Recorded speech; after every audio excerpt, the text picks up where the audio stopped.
할렐루야. 저희들 오늘 함께 읽으신 요한복음 4장 31절에서 38절의 말씀을 가지고 요한복음 강의 13번째 시간 영혼 구원의 기쁨이라는 제목으로 함께 은혜를 나누겠습니다. 사도 바울은 살면서 늘 언제나 마음속에 두었던 한 가지 분명한 목적이 있었습니다. 그 목적에 대해서 쓴 구절이 있는데 그것이 고린도후서 5장 9절에서 10절입니다. 거기서 바울은 이렇게 얘기를 합니다. 나는 어떠한 경우에 처해든지 간에 주를 기쁘시게 하는 자가 되겠다라는 그런 결심을 가지고 분명히 표현합니다. 주를 기쁘시게 하는 자가 되겠다. 그러면 이 주를 기쁘시게 하는 자가 되어져야 되는 그런 아주 중요한 이유가 뭐냐?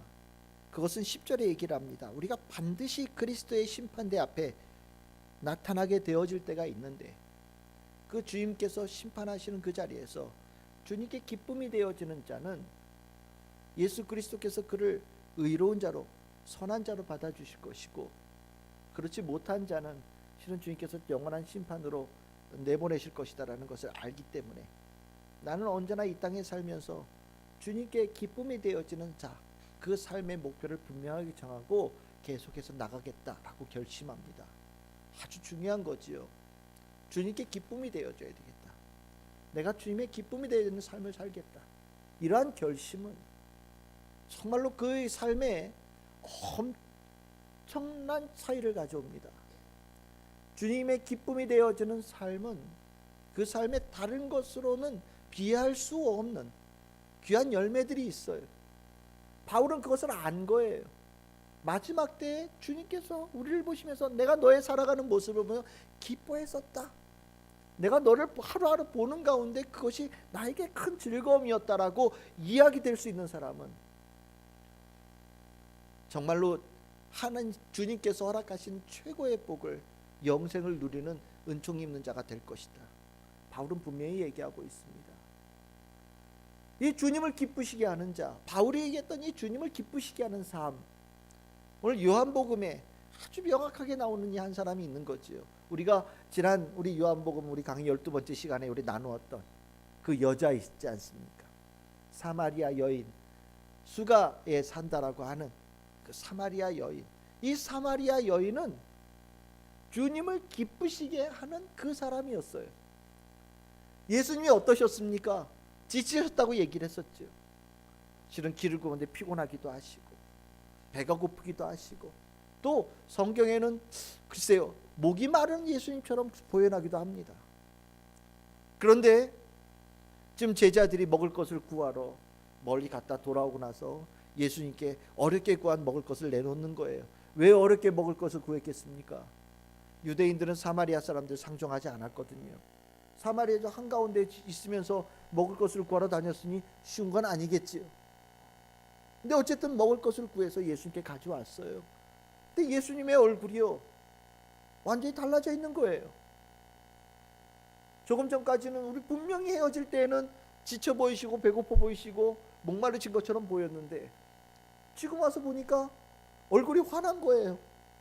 전혀 배가 고픈 티가 안 나시는 거예요. 얼른 잡수세요라고 주님께 말씀드렸더니 예수님께서 만면에 미소를 띠시면서 아니야 나 배부르다. 나 벌써 밥 먹었다. 이렇게 말씀하시는 거예요. 그러니까 제자들은 이 말을 모르지요. 야 우리 말고 예수님께 먹을 걸 갖다 줄 사람이 도대체 이 동네에 누가 있겠냐. 그치요. 사마리아 적 한가운데인데요. 유대인들은 사마리아 사람들을 안 만난다니까요. 예수님께서 어디서 갑자기 먹을 것을 뚝딱 만드시는 분도 아니시고 야 도대체 어떻게 된 일이지? 라고 궁금해해요. 근데 예수님께서는 분명히 말씀하시지요. 너희들이 알지 못하는 다른 양식이 내게 있었다라는 거지. 그 사이에 뭔 일이 있었다는 겁니다. 무슨 일이 있어서 그것으로 인하여서 목마름도 해소되어지고 배고픔도 해소되어지고 여정의 그 피곤함도 다 해소됐다라는 거예요. 그게 뭐겠습니까? 한 여인이 가장 미천한 여인이 구원받은 사건이 일어났기 때문이지. 영혼 구원의 사건이 바로 조금 전에 있었고 그 영혼 구원의 사건이 예수님을 가장 행복하게 하고 기뻐하는 일로 주님께서 그 일을 받아들이셨다라는 거예요. 제자들은 모르죠, 무슨 일이 일어나는지요. 하지만 예수님 분명히 얘기하십니다. 너희들이 지금은 알지 못한다. 하지만 앞으로 이 양식은 꼭 너희들이 가져야 될 양식이라고 가르쳐 주시는 거예요. 우리가 살면서 기쁨이라는 것을 얻기 위해서 굉장히 많은 여러 가지 일들을 하잖아요. 어저께 맛있는 거 드셨죠? 안 드셨어요? 원래 토요일 날 좀 맛있는 거 먹잖아요. 아니십니까? 재밌는 데도 갔다 오시지요? 맞아요. 맛있는 거 먹고 재밌는 데도 갔다 오고 흥겨운 거 좋은 사람들 만나고 여러 가지 일들의 기쁨이 있어요. 근데 이러한 기쁨은 정말 육적인 기쁨들이에요. 이 육적이라는 게 여기서 나쁜 의미로 보지 마시고요. 모든 사람들도 다 알만한 기쁨이라고 생각하시면 됩니다. 모든 사람들이 다 그 정도 수준에서 살아요. 그러니까 요즘에 젊은 친구들은 꼭 밥 먹기 전에 하는 의식이 하나 있죠. 밥 먹기 전에 사진을 꼭 찍어요. 그리고 찍고 나서 뭐 합니까? 나 오늘 이거 먹었다라고 어디인가 꼭 올려요. 그럼 올리고 나면 옆에 친구들이 거기에 답을 꼭 해줘야 돼요. 그렇죠? 뭐라고요? 와 진짜 부럽다. 완전 맛있겠다. 거기 어디야? 그러고 나면 일단 먹지 않았는데 기분이 좋아요. 사람들이 내가 먹는 이 음식을 부러워한다라는 이 생각에 뿌듯함이 마음속에 있는 거죠.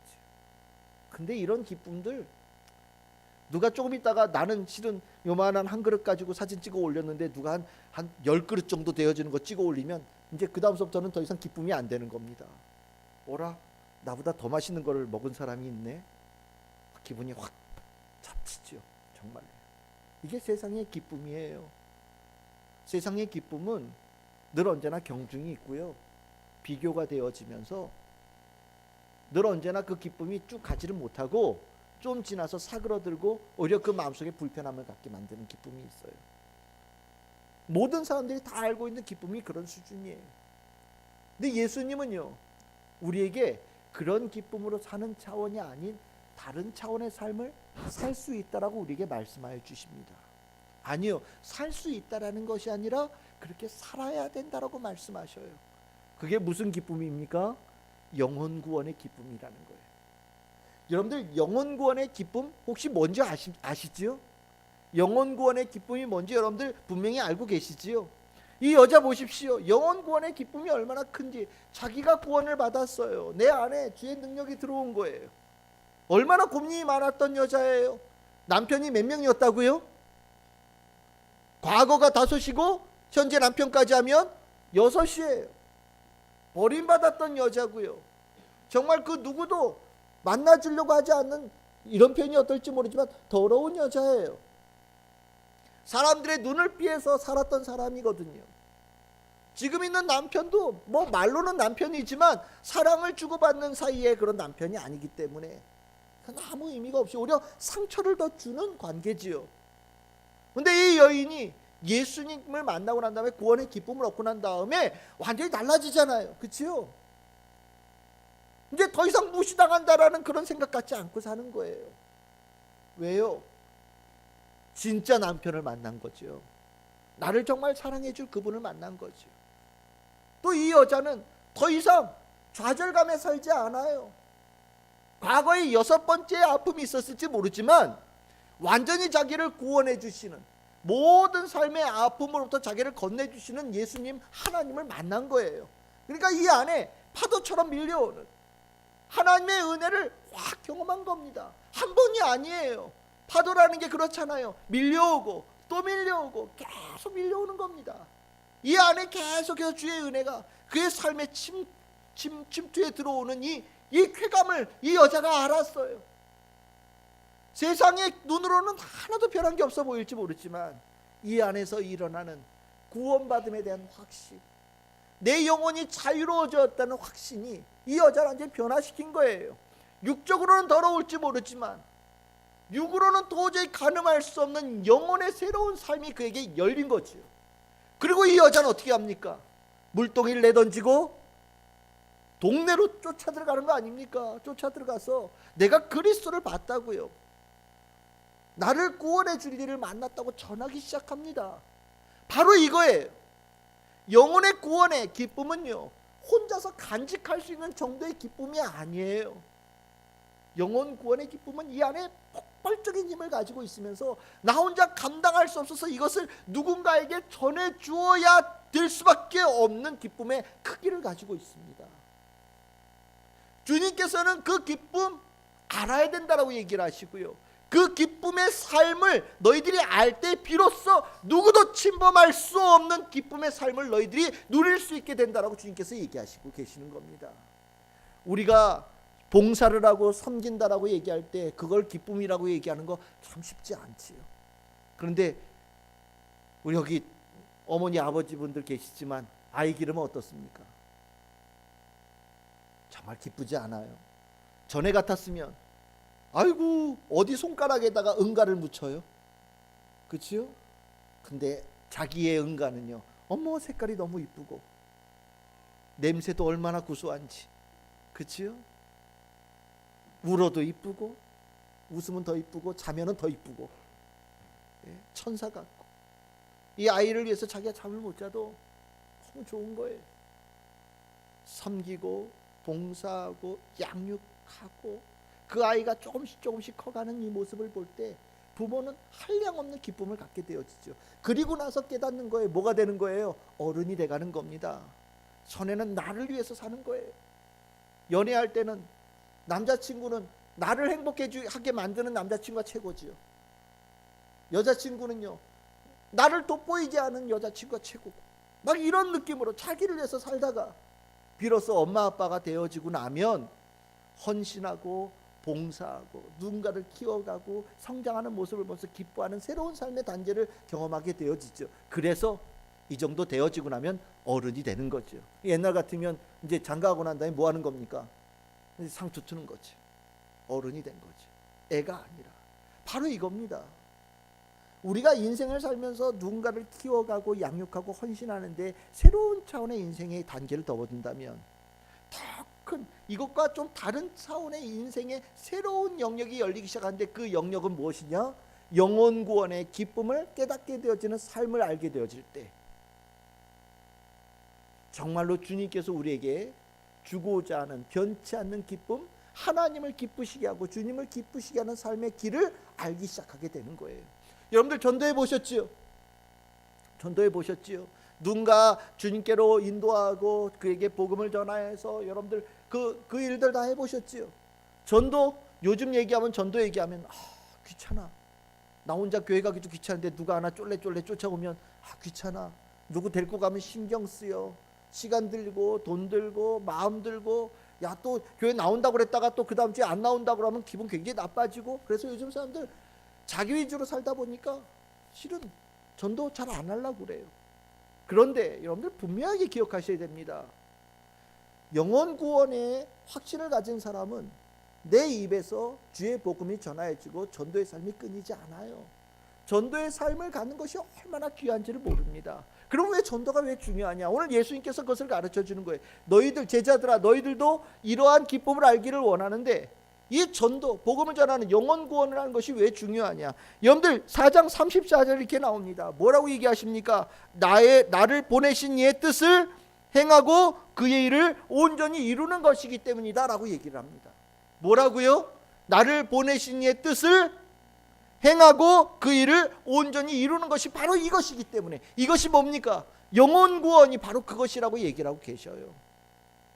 예수님께서 이렇게 얘기하시는 겁니다. 나를 보내신 이의 뜻이 있다. 나를 보내신 이의 뜻의 가장 기초가 뭐냐? 바로 영혼 구원을 아는 거다. 영혼 구원의 기쁨을 갖고 영혼 구원의 기쁨을 전하는 거다라고 분명히 선언하고 계시는 거예요. 여러분들 요한복음 우리가 앞으로 나누겠지만 6장 37절에서 39절에 그렇게 얘기를 합니다. 내가 하늘에서 내려온 이유는 나를 보내신 이의 뜻을 행하려 함인데, 우리 39절 한번 같이 읽읍시다. 시작. 나를 보내신 이의 뜻은 내게 주신 자 중에 내가 하나도 잃어버리지 아니하고 마지막 날에 다시 살리는 이것이니라. 예수님께서 분명히 하나님의 뜻을 얘기를 하죠. 나에게 맡기신 귀한 영혼들을 하나도 잃어버리지 아니하고 다 구원하는 것이 내가 이 하나님께서 나에게 주신 사명이고 하나님의 뜻이다라고 얘기를 해요. 그래서 이것을 깨달은 바울도 데살로니가 전후서에서 똑같이 이러한 하나님의 뜻을 얘기합니다. 데살로니가 전서 5장 9절엔 이렇게 얘기를 합니다. 오직 우리 주 예수 그리스도로 말미암아 구원을 받게 하는 것이 하나님의 뜻이다 라고 얘기를 하고, 데살로니가 후서 2장 13절에 분명히 얘기하죠. 하나님이 처음부터 너희를 택하사 성령의 거룩하게 하심과 진리를 믿음으로 구원을 받게 하려 하는 것이 하나님의 뜻이다 라고 분명하게 얘기를 합니다. 하나님의 뜻은요 뭐라고요? 영혼 구원에 있어요. 하나님의 뜻의 기본이에요. 이 기본이 되어져 있지 않으면 그 나머지의 뜻은요 하나님의 뜻을 안다고 얘기할 수 없는 겁니다. 하나님의 뜻은 여러 가지가 있지요. 하나님의 뜻은 여러 가지가 있는데 가장 중요한 게 뭐냐? 영혼 구원의 뜻이에요. 영혼 구원의 뜻이 있을 때 우리가 원하는 나의 삶의 형통함, 나의 삶의 평안함, 나의 삶의 기쁨, 내가 원하는 것을 이뤄감, 성숙되어짐, 수많은 것들이 그 뒤에 따라오는 거예요. 근데 영혼 구원에 대한 기쁨과 확신이 없으면, 영혼 구원에 대한 열망이 내 안에 존재하지 않으면 하나님의 뜻을 이뤄가는 첫 단추부터 잘못 깨어진 거예요. 복음을 전하는 자들은요 그 기쁨, 하나님의 뜻을 분명하게 아는 사람들입니다. 이 여인처럼, 사마리아 여인처럼 내 안에 주님을 만난 이 가까운 만남과 주님과의 친밀한 이 관계가 딱 형성되어지는 그 순간, 하나님께서 내 안에 거하시면서 하나님께서 주장하시는 자가 되어지는데, 그 주장하게 되어지면 첫 번째 발자국이 뭐냐? 복음을 전하는, 영혼 구원에 대한 새로운 관심을 갖는 자로 변화되어지는 역사가 일어난다는 거지요. 제가 이렇게 물어보겠습니다. 여러분들은 영혼 구원의 확신을 가지고 계십니까? 그러면 여러분들은 누군가의 영혼 구원에 대해서 관심을 가지고 계십니까? 여러분들 가운데 변치 않는 그 확신, 여러분들 안에 있는 분명한 관심이 여러분들 가운데 세워져 계십니까? 이게 굉장히 중요한 거예요. 앉을 때도 복음을 전하고 서서도 복음을 전하고 여러분들과 함께하는 모든 이들에게 늘 언제나 복음을 전하고 그의 영혼이 구원되어지는데 여러분들의 마음에 열망이 있어야 되는 거예요. 이 열망이 없으면 실은 내가 구원받음에 대한 확신이 있는지에 대해서 다시 돌아봐야 되는 겁니다. 여러분들이 사도 바울도 구원받고 난 다음에 이 사람이 평생 동안 한 게 무엇입니까? 복음을 전하러 다닌 거예요. 온 동네 돌아다니면서 예수 그리스도가 구원자 되신다라는 것을 전하고 다니는 아주 이 일을 그의 평생 동안 했지요. 예수님의 제자들, 예수님께서 부활의 경험을 하고 난 다음에 이 제자들 목숨 걸고 복음을 전하러 다닙니다. 왜요? 이게 하나님의 뜻에 가장 기초라는 것을 깨달았기 때문에. 그러면 이 하나님의 뜻을 깨닫고 이것을 수행하면 뭐가 있느냐? 기쁨이 있어요. 전도의 기쁨이 있어요. 여러분들 알고 계시지요? 여러분들을 통해서 누군가가 하나님께로 돌아올 때 여러분들 주님께서 주시는 기쁨 알고 계십니까? 이 안에 기쁨이 있는 거 알고 계셔요? 그거 느껴보셨어요? 잘 알고 계십니까? 이거 중요한 거예요. 이 기쁨은요 그 어떤 것보다 뿌듯한 거예요. 상장 받아오면 뿌듯하지요. 누군가 그러더라고요. 어디선가 상 받으면 꼭 뭐 어딘가 올려요. 나 이런 상 받았다고, 표창장 받았다고, 뭐 받았다고 사장 막 올려요. 상 받으면 기분 좋지요. 그런데요 진짜 상은 어디에 있어요? 영혼 구원의 상장이 우리가 영혼 구원할 때 하늘에 있어요. 이 누군가의 영혼을 구원하는 이 기쁨은요 말로 표현하지 못하는 거예요. 여러분들 주님께로 나올 때 누군가의 다 인도함을 받아서 나오셨지요. 여러분들도 그래서 그 복을 누리게 되어지지만 실은 여러분들이 주님 앞에 나오게 되어지게 만들었던 그 사람, 여러분들에게 주의 복음을 전하여서 주님께로 이끌었던 그 사람이 갖는 기쁨은 여러분들이 알고 있는 그 기쁨보다 훨씬 더 크고 아름답습니다. 우리는 주님을 만나서 이렇게 새로운 기쁨을 사는 세계로 빠져드는 거예요. 그 기쁨을 여러분들이 충만하게 누릴 수 있기를 소망합니다. 그러면 이 전도하는 것에 대해서 예수님께서 그 다음에 이 전도에 대해서 몇 가지 얘기를 하시지요. 전도에 대해서 얘기하실 때 4장 35절에 뭐라고 얘기하시느냐? 눈을 들어서 밭을 보라고 얘기하십니다. 무슨 소리입니까? 하나님의 뜻에 대해서 확실하게 눈이 떠지고 나면 세상을 바라볼 때 다르게 보인다라는 거예요. 육의 눈을 가지고 있을 때에는 머릿속으로 논리가 있어요.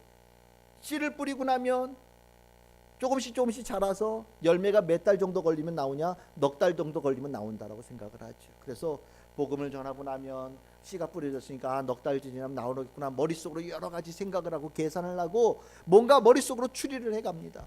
그런데 영의 세계는 다르다라는 거예요. 영혼의 구원의 세계는 다르다라는 거예요. 그럼 뭐가 다르냐? 이미 씨를 뿌린 자가 누군가 있다라는 겁니다. 여러분들 주님께로 나올 때, 주님 모르던 사람이 주님께로 나올 때 평균적으로 몇 번의 복음을 들었던 경험을 가지고 있느냐? 8번의 경험을 가졌다라는 거예요. 8번의 경험을 갖게 되어질 때 그 사람이 어느 날 교회에 와서 앉아 있으면서 예수 그리스도를 만나는 일이 열린다라는 겁니다. 평균 8번이래요. 그러니까 우리가 두 번째가 될지 세 번째가 네 번째, 다섯 번째가 될지는 모르지만 이미 누군가가 계속해서 복음을 전하는 일들이 있었다라는 겁니다. 그리고 영혼 구원에 대한 기쁨에 그 확신을 가지고 영혼 구원에 대한 하나님의 뜻의 눈을 가지고 눈을 뜨고 바라보면 세상이 어떻게 보이느냐? 생자들이 보인 곳이 아니라 이미 추수할 때가 가까운 밭으로 보이기 시작한다라는 거지. 영혼 구원에 대한 기쁨, 영혼 구원에 대한 하나님의 뜻으로 세상을 보기 시작하면 모든 사람들이 뭘로 보이느냐?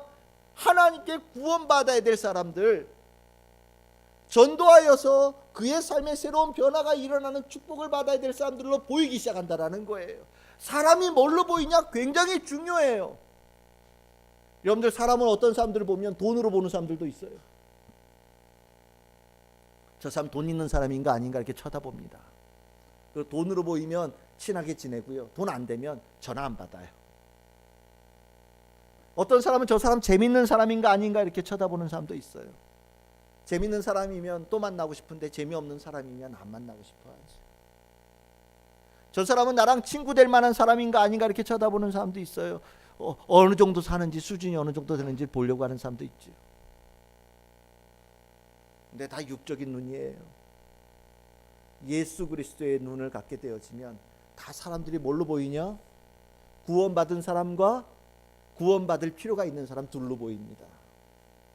그리고 구원받은 자로서 구원받은 사람들과 만나면 예수 그리스도에 대한 찬양의 이야기가 나오고요, 구원받은 사람으로서 구원받아야 될 사람을 만나면 그에게 복음을 전하여서 그의 삶의 새로운 인생이 열려지기를 소망하는 그런 대화가 나오기 시작해요. 말이 달라지는 거예요.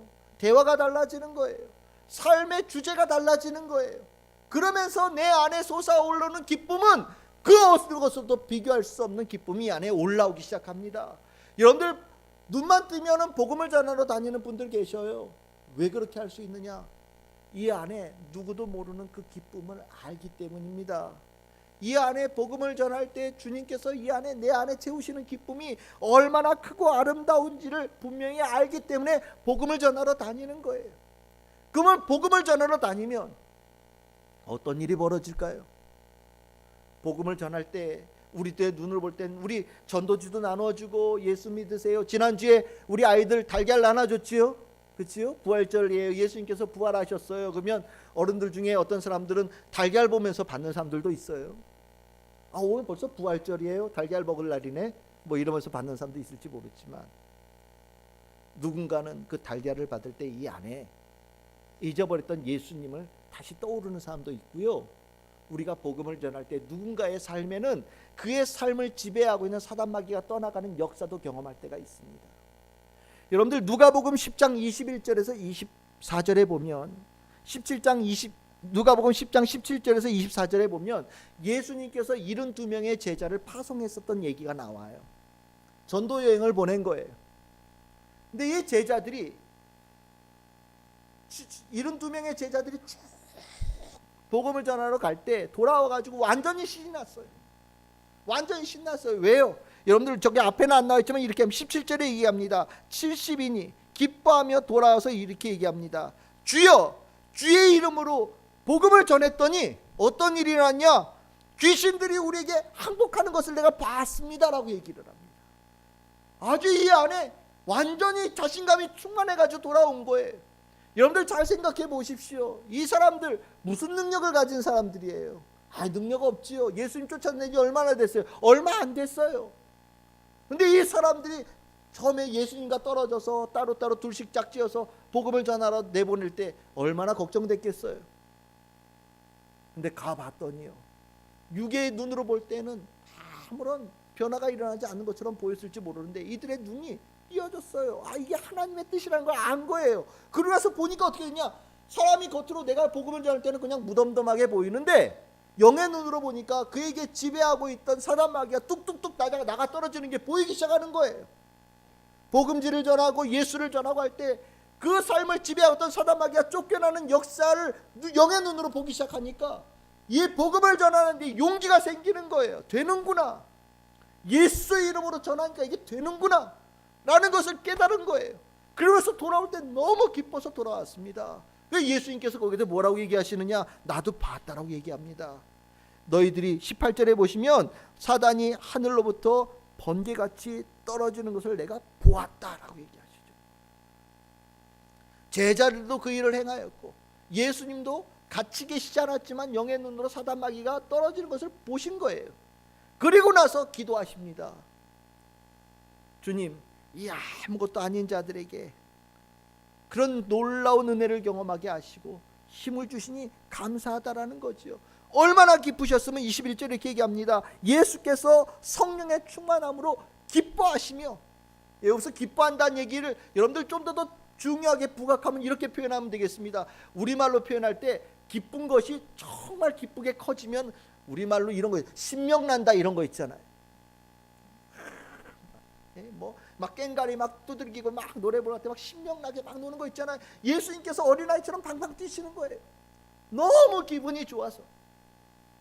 제자들이 누군가의 영혼을 구원하는 그 능력을 가졌다는 것을 깨닫게 되어지고 예수의 이름으로 복음을 전하면서 사단 마귀가 물러나는 것을 경험시키는 이것, 하나님의 큰 은혜라고 예수님은 받아들이신 거예요. 그래서 너무 기분이 좋으셔서 성령으로 기뻐하시면서 이렇게 기도하십니다. 감사하다고요. 그리고 제자들에게 얘기하죠. 너희들이 지금 본 것은 그렇게 많은 사람들이 보고 싶어하던 그것이다, 귀중한 것이다라고 예수님께서 말씀하십니다. 그토록 보고 싶어하던 그것이 뭐냐, 그 변찮는 기쁨이에요. 사람들이 그 기쁨을 알고 싶어 하거든요. 변찮는 기쁨이요, 흔들리지 않는 기쁨이요, 내 삶에 만족을 주는 거예요. 다른 사람들 한 단계 더 위에 올라서서 사는 삶이요, 다 원하는 거예요. 어떻게 하면 그것을 살 수 있을까? 권력자들, 힘 있는 사람들, 돈 있는 사람들, 그것을 찾기 위해서 그렇게 애를 썼는데 예수님께서는 이렇게 얘기하시죠. 그들보다 너희들이 몇 수 위다 이렇게 얘기하시는 거예요. 왜요? 딱 하나예요. 영혼 구원에 대한 기쁨을 알았다라는 거죠. 영혼 구원에 대한 기쁨을 알기 시작하고 영혼 구원에 하나님의 뜻이 있다는 걸 알기 시작하고 예수 이름으로 나아가기 시작하니까 어둠이 쫓겨나고 사단 마귀가 쫓겨나는 역사를 경험하기 시작했다라는 거죠. 완전히 다른 삶이 너희들이 이제 시작되어졌다라고 주님께서 선언하시는 거예요. 이것은요, 우리가 가져야 될 모습입니다. 우리에게 있어야 되는 거예요. 우리에게 주님께서 말씀하시는 겁니다. 영혼 구원, 이것이 하나님의 뜻이다. 그리고 이 확신을 가지고 예수 이름으로 나아가면 정말 사단 마귀가 쫓겨나고 그 예수 그리스도의 이름으로 전하게 된 병마가 쫓겨나는 그 역사, 그래서 그의 삶에 누군가가 하나님께로 돌아오고 예수께로 돌아오는 그 역사가 일어나는 이 기쁨의 세계를 여러분들이 아셔야 됩니다. 전도의 능력과 전도에 대한 희열과 전도에 대한 내 마음의 결심이 없다면 실은 이 세계를 알 수가 없어요. 우리가 교회를 다니고 예수를 믿는 이유는 돈 벌려고 교회 다니는 거 아닙니다. 단순하게 건강함을 가지려고 교회 다니는 거 아니에요. 단순하게 아이들이 잘 되기 위해서 교회 다니는 거 아닙니다. 요번에 아이가 성적이 10등 올라가고 20등 올라가면 그 인생이 완전히 한 번으로 바뀌어집니까? 아니지요. 정말 내 아이들이 변화되어지기를 원한다면 그의 영혼이 구원되어지는 감격을 가르쳐 주시길 바랍니다. 그러면 그 인생이 바뀌어요. 누군가 얘기합니다. 내 남편, 내 아내 좀 바뀌었으면 좋겠어요. 그러면 돈을 더 갖다 주고 한 번 더 안아주면 바뀝니까? 택도 없는 소리 하지 마십시오. 그의 영혼이 구원받게 되어질 때 그의 인생이 바뀌어지는 거예요. 그 영혼 구원에 대한 관심, 영혼 구원에 대한 가치, 이거는 구원받은 자만이 알 수 있는, 새로운 눈이 띄어진 자만 알 수 있는 놀라운 새로운 세계예요. 그러면 이 영혼 구원에 대해서 단순하게 이렇게 우리에게 집만 지어지느냐? 아니에요. 영혼 구원에 대해서는 하나님께서, 예수님께서 약속한 게 있어요. 뭐가 있냐면 반드시 보상이 있어요. 보상이 있다는 거예요. 다른 거는 보상이 즉각적으로 이루어지지 않아요. 근데 이 일은요, 보상이 있어요. 왜 그럴까요? 하나님께서 기뻐하시는 일이기 때문입니다. 정말 주님께서 기뻐하시는 일이니까요. 주님께서 기뻐하시는 일을 하면 여러분들 삶에 반드시 뭔가 남아요. 기억하시길 바랍니다. 주님께서 기뻐하시는 일을 할 때 여러분들의 삶에 주님께서 반드시 보응하셔요. 그 기뻐하는 일의 가치예요. 오늘 얘기하잖아요. 씨를 뿌리는 자도 보상을 받을 것이고 거두는 자도 보상을 받을 거다. 각각 받아요. 각각. 근데 이 보상의 내역이 뭐예요? 삭시라고 표현하는데, 삭시 뭡니까? 영생하게 하는 열매라고 표현합니다. 영생하게 하는 열매다. 얼마나 귀합니까? 영생이 뭐예요? 누구도 멈추게 하지 못하는 생명의 충만함이에요. 이 안에 생명이 충만하면 여러분들 기쁨이 넘쳐나는 거예요. 여러분들 집에도 우리가 꽃도 기르고 뭐 동물도 기르고 뭐 여러 가지 기르는 분들 계시잖아요. 잘 생각해 보십시오. 봄 되면 이제 집에 꽃 펴야죠. 그치요? 꽃 피면 기분 좋지요? 근데 내가 길렀던 게 말라 죽고 시들어 죽고 얼어 죽고 기분 좋습니까? 우리 집에 모든 사람들, 우리 가족들이 다 건강하고 그렇게 자기 아이들 일을 성실하게 잘 수행하고 이게 안에서 선한 에너지들이 넘쳐나서 살아가면 그 가정이 얼마나 멋있어요. 그런데 가정에 한 사람이 아유 머리 아파 그랬더니 옆에 있는 사람은 난 배가 아파, 아유 난 다리가 아프네, 난 마음이 아파요. 그러면서 다 비실비실해가 다 쓰러져 있어요. 서로 얼굴 볼 때마다 찡그리고 화내고 큰 소리 내고 악한 말들을 쏟아내고. 어떤 느낌인지 아시겠죠? 생명이 사라지는 거예요. 죽음이 들어오는 것 같은 거예요. 사망의 음침함이 들어오는 거예요. 우리가 전도를 하고 영혼 구원에 대한 열매를 맺기 시작할 때 주님께서 우리에게 주시는 선물인데 그게 뭐라고요? 영생하게 하는 열매라고 얘기합니다. 뭡니까? 생명의 충만함이에요. 누군가의 영혼을 구원하는데 내가 마음을 쏟고 갔더니 주님께서 기뻐하시고 내 삶에 영원한 생명의 충만함을 주신다라는 거지요. 이거 완전히 다른 삶이 되는 겁니다. 가장 복받은 삶이 되는 거지요.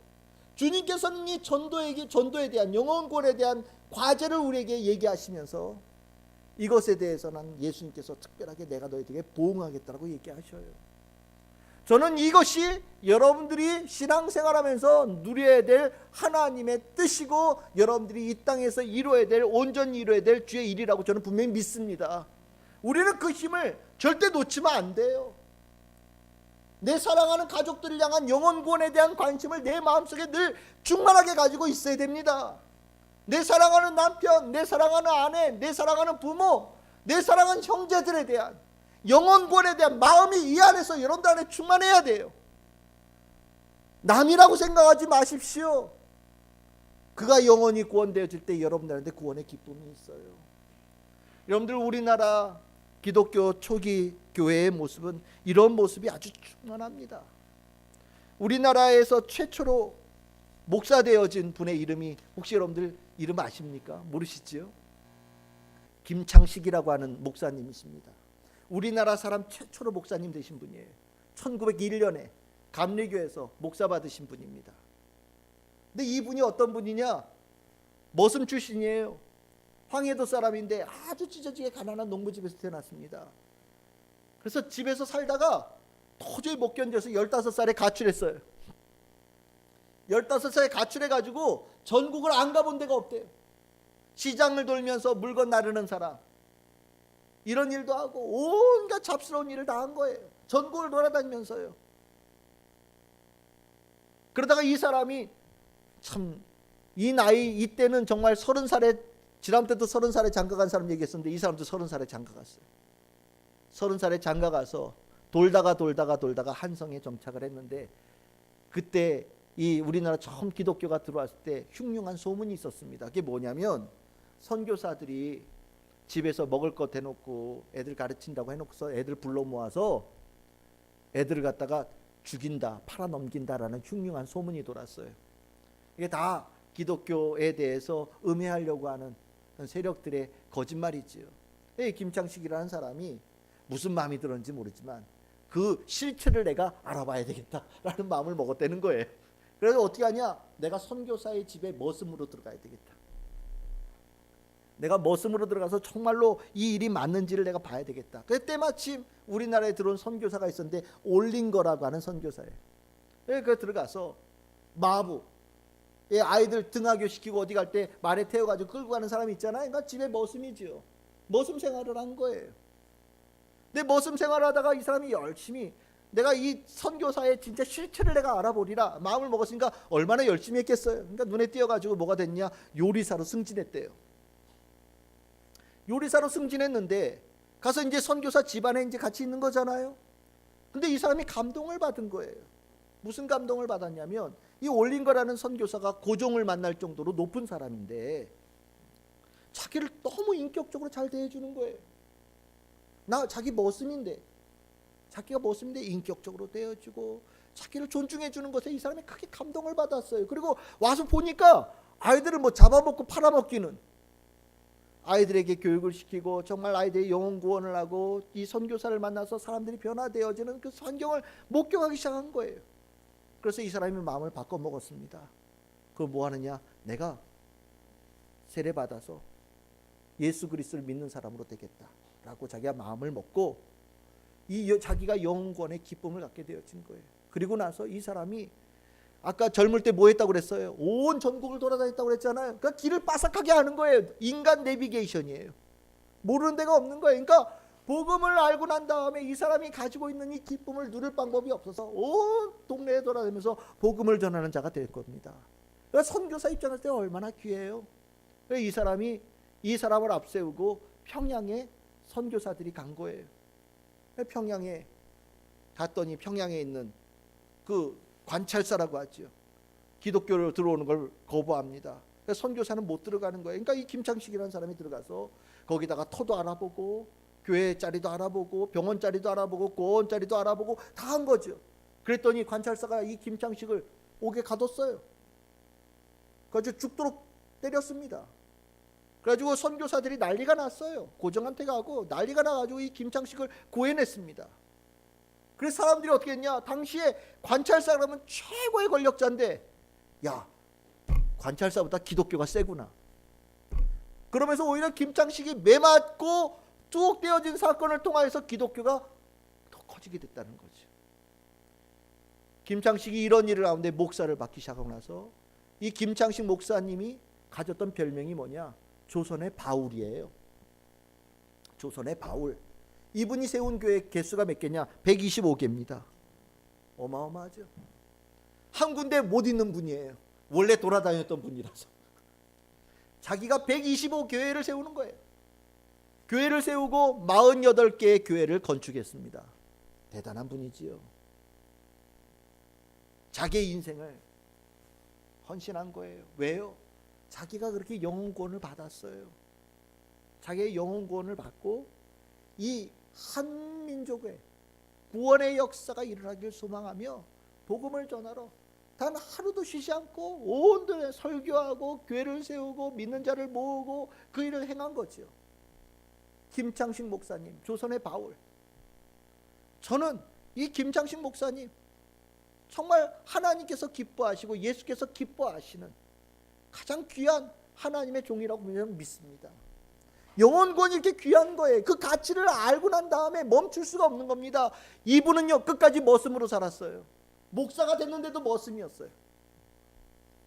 머슴이 목사하는 거예요. 여기 양반들도 있어요.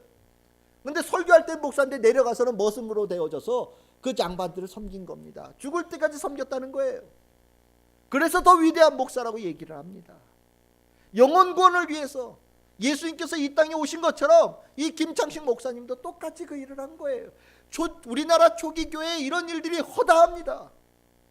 정말 우리나라에 복음이 이렇게 뿌리내리게 되어진 것은 그 영혼권에 대한 열정이 정말 남달랐기 때문이에요. 우리나라에 있었던 1900년대 초기에 가장 위대한 일들이 뭐냐? 100만 명 구령운동이 있습니다. 교회가 몇 명 되지도 않을 때 목표를 세웠어요. 한민족 전체 100만 명의 구원자를 만들겠다. 운동을 일으킨 겁니다. 온 동네 돌아다니면서 복음을 전하기 시작했어요. 얼마나 열심히 했느냐. 여러분들 날연보라고 들어보셨습니까? 날연보.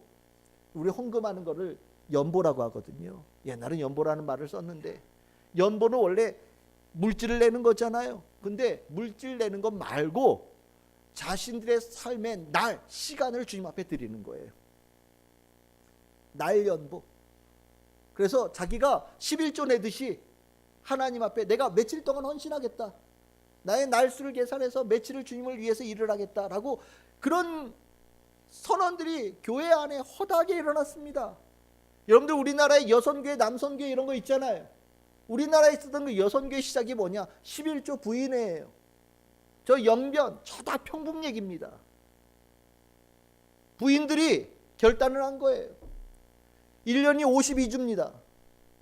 11조를 주님 앞에 시간을 내겠다라는 거예요. 부인들이요. 그래서 5주를 내는 거죠. 5주를 내는데 2주는 전도 교육을 받고 3주는 집을 떠나가지고 둘씩 짝지어서 시골로 들어가는 거예요. 복음을 전하겠다고. 이게 전국으로 퍼졌습니다. 그래서 모든 교회들이 복음을 전하기 위해서 여선교회 이런 걸 세운 거예요. 여선교 부인회. 방마다 들어가서 복음을 전해서 집에 있는 부인들이 복음을 받아들이고 예수께로 돌아오는. 이게 가능하냐고요? 가능하다니까. 우리나라 초기 교회는요, 복음에 대해서, 구원받음에 대한 감격이 정말 대단했던 나라입니다. 이 안에 감격이 끌어올랐던 나라가 바로 우리나라예요. 그리고 그 감격을 가지고 복음을 전하는데 자신의 인생을 아끼지 않았던 게 우리나라예요. 그래서 정말 역사적으로 기적처럼 이렇게 잘 사는 나라를 만들 수 있었던, 하나님의 복을 만날 수 있었던 귀한 기회가 바로 거기서 나온 거지요. 복음에 대한 열정, 영혼 구원에 대한 열정이 남달랐던 민족입니다. 저는 우리나라에 이것이 식었어요. 너무 많이 식었어요. 영혼 구원에 대한 열정이 없어요. 그냥 나 하나로 잘 살고 끝내려고 하는 마음들이 허다합니다. 이래서는 안 돼요. 구원받은 자들은 앉으나서나 복음 전하는 겁니다. 내가 그 구원받음에 대한 감격이 있는 자들은 어디서든지 내가 예수를 전하는 거예요. 전해보십시오. 누군가 이미 씨를 뿌려서 거두어야 될 자들이 여러분들에게 나온다는 것을 여러분들이 보시게 될 거예요. 그리고 나면 하늘로부터는 영생하게 되어지는 열매들이 여러분들의 삶에 주님께서 보응하시는 축복을 여러분들이 받을 겁니다. 우리들의 삶의 목표는 주님을 기쁘시게 하는 삶이 되어져야 됩니다. 주님을 기쁘시게 하기 위해서는 주의 뜻을 이행해가는 과정이 중요한데, 그 주의 뜻의 가장 기초가 뭐라고요? 영혼 구원에 있습니다. 영혼 구원에 대한 열정이 주의 뜻을 이뤄가는 첫 단계고, 그 일을 이루어갈 때 주님께서 기뻐하셨던 것처럼 우리가 그 일을 수행할 때 주님께서는 기뻐하시며 여러분들의 삶 속에 수많은 열매를 주실 줄 저는 믿습니다. 여러분들 그 열매를 누리시기를 바라고, 그 열매의 주인공들 다 되시기를 주의 이름으로 축원합니다.